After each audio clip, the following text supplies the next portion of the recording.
नमस्कार, मी पंजाब डक. आज आहे 18 मे 2025 आणि मी आता हरिद्वार येथे आहे आणि हरिद्वारहून आता दिल्लीकडे जात आहे. तर या ठिकाणाहून परत आपल्या महाराष्ट्रातल्या शेतकऱ्याला अंदाज देणार आहे.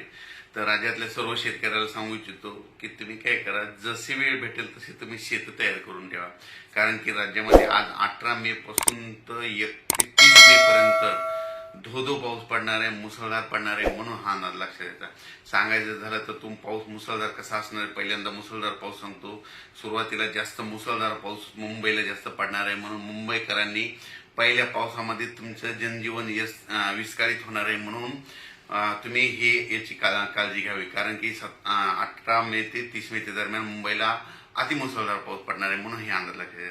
त्याच्यानंतर नाशिक जिल्ह्यासाठी देखील अतिमुसळधार पाऊस पडणार आहे. म्हणून हा अंदाज लक्षात द्या.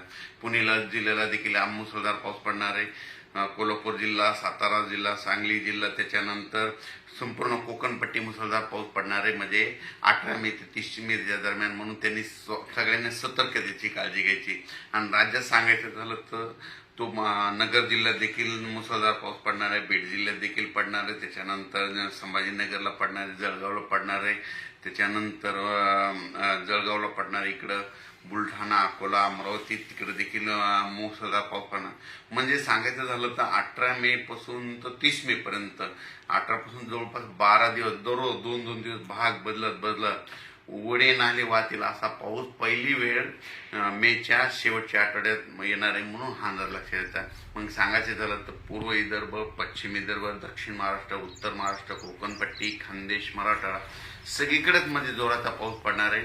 कोणतंही गाव याच्यातून वंचित राहणार नाही. म्हणून हा अंदाज लक्षात द्यायचा. सांगायचं झालं तर म्हणजे आज आहे 18 मे 2025.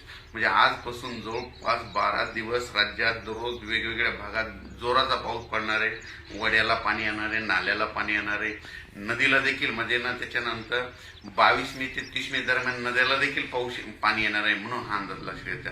म्हणजे बऱ्याच काही अशा नद्या आहेत त्यांना देखील म्हणजे ओढे नाले वाहणार आहेत. म्हणून हे लक्षात घ्यायचं. अन्न द्यायला देखील पाऊस येणार आहेत. म्हणून हा अंदाज लक्षात द्या.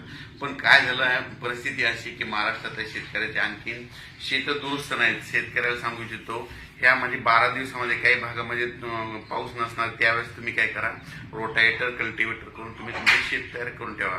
कारण की राज्यामध्ये म्हणजे